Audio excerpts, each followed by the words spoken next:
What is up, my friends? You are very welcome along to tonight's late night news round, but we're going to be giving you the bombshell story of a potential civil war breaking out behind the scenes between Richard Hughes and Arne Slot, as reported by Anfield Watches Ben Spochak.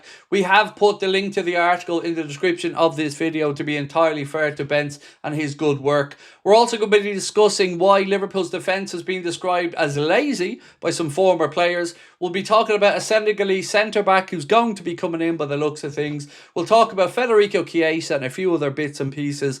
As always though, we want to know your thoughts, so do let us know in the comment section. Drop a like if you enjoyed the video, and of course don't forget to hit that subscribe button.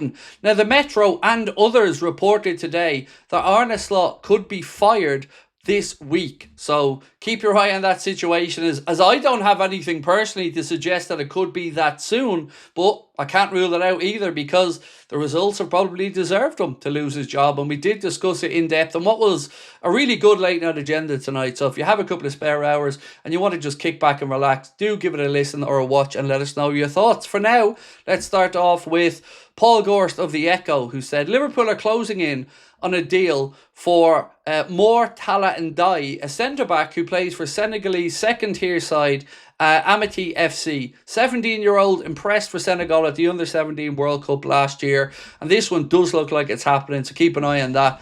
I mentioned that a couple of former players have been, well, calling Liverpool's defending lazy and criticising it. One of those was Jamie Carragher, who spoke about defenders just not shuffling across, talked about Canade, talked about Virgil and other Premier League defenders, to be fair to Carragher, but he did single out a couple of instances where he thought that it was armchair defending from Virgil and Canade, not covering positions when areas became vacant. Now, Steve Nicol of ESPN, well, he said this: from a Liverpool point of view, the basics of defending, when the ball goes backwards, then you move out. Everybody just stood there. It's schoolboy defending. That was him blasting Liverpool's defending for Harrison Reed's equaliser, which was a worldie of a strike for Fulham, but nobody was near him and nobody was coming out to close him down. We were set up to defend the long throw-in. They didn't go along with it, and the rest, as they say, is history. So if you think it's just you that's unhappy with it, well, former defenders themselves have been talking about it, and it is just not good enough. Now, Gary Neville, on whether Liverpool will qualify for next season's Champions League or not, has this to say: Liverpool look like they're going to finish in the Champions League places, partly because they're good enough, but partly because there aren't enough teams around them good enough to knock them out of it. That's probably a fair assessment of where it's at, to be honest with you. You know, I hope we get into the Champions League positions. I don't even think it should be a position that we're in as Liverpool fans to think we may even not be in them, but I don't know, that's kind of where we're at for now. Now, I'm going to get into this article, like I've mentioned, from Anfield Watches Ben Spochak. Again, the link is in the description of this video. And it said, Arne Slot ignited a civil war in the summer over Liverpool's transfer policy and had a massive clash with Richard Hughes. The Dutchman's job is not safe by any stretch of the imagination. Slot may have gone 9 games unbeaten, leading to Liverpool's visit at the Emirates later this week, but performances have been poor. Draws with Fulham, Leeds United twice and Sunderland have been disappointing. Even the wins have been narrow, coming through a great struggle. Slot doesn't seem to have an idea or a defined system when it comes to Liverpool's attacking play. He has steadied the ship defensively, but at a cost to Liverpool's attack.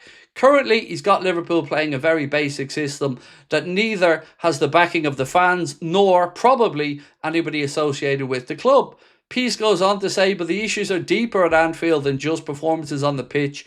Liverpool's hierarchy have a very specific idea of not only how they want the club to play, but how they want the club to be run by their head coach. Over the summer, Hughes and his recruitment team were keen for RIO NGUMOHA and Trey Nyoni to be given bigger first-team roles following impressive performances in pre-season. NGUMOHA had made 5 goal contributions in 5 games, and Nyoni had also caught the eye in previous seasons under Jurgen Klopp, with the same kind of performances had led to more first-team opportunities. Stefan Bajcetic, Jarell Quansah and many others benefited from Klopp rewarding them after a strong pre-season. But Arne Slot was not of the same mindset. He wanted Liverpool to loan NGUMOHA after Luis Diaz was sold and pushed for the Reds to pursue a move for Bradley Barcola or Malik Fofana. Now, I'm not going to read out the entire article because I do want you guys to go across and check out Anfield Watch and Bence's work. But as you can see, All is not happy at Liverpool Football Club. All is not happily portrayed publicly and now privately as well. So which side of this are we on? Well, to be honest, I didn't expect RIO to play every single game this season. I did think he would play maybe 30 to 40% of the games, and I honestly thought he was going to be utilised as the competition to Cody Gakpo. It was never your decision or my decision not to replace Luis Diaz, but the line that was put out into the media from the club was that they don't want to block the pathway for RIO NGUMOHA. Well, Arne, it seems like, is doing just that, and again then has the cheek to start bemoaning injuries that have affected us because we don't have rotation, we don't have competition. He's chosen not to play Chiesa, he's chosen not to play NGUMOHA, and he hasn't developed any young player, in my opinion, since he's come to the club. All of these things don't paint a rosy picture, and like I've said, I don't know whether he gets fired this week, this month, but I do know he's not going to be the Liverpool manager come the summer, and I know when we asked people tonight, they believed he should be fired.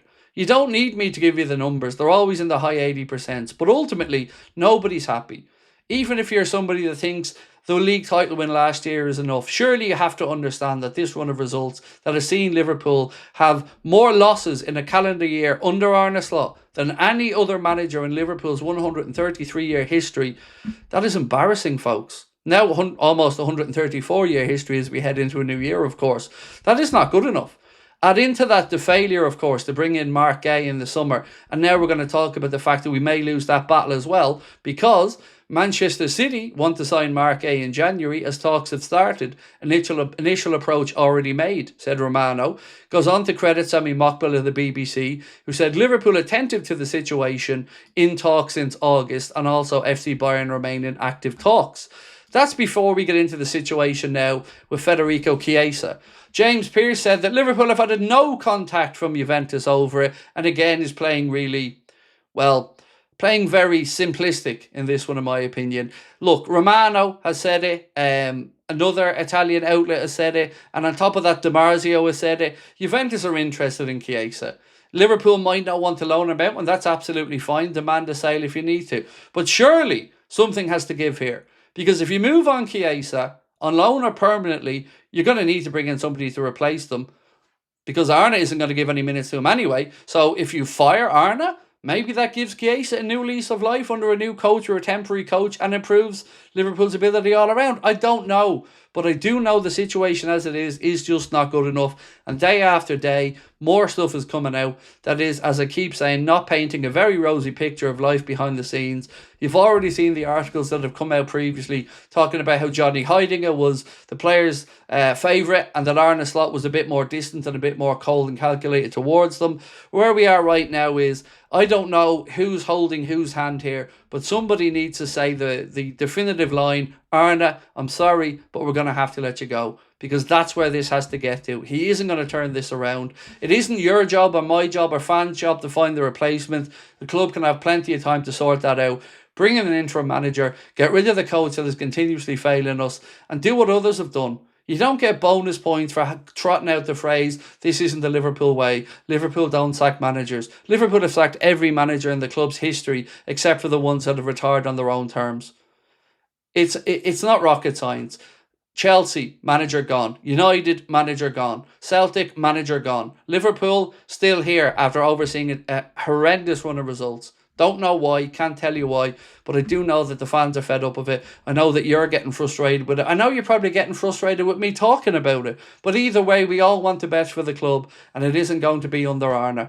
We are currently fourth. If we lose at the Emirates against Arsenal on Thursday, then Chelsea win, they're above us again and we're out of the Champions League spots. The fixtures are getting difficult. Something has to give, folks. Over to you now. Do let me know your thoughts. Connor will be back in the morning with an update video. I'll be recording with Lee Gunner late tomorrow night as well. That'll be out on Wednesday, as well as the Arsenal preview. We'll be doing a late night agenda tomorrow night, and of course I'll have a news video for you as well. Until then, appreciate your support. Much love. We'll talk soon.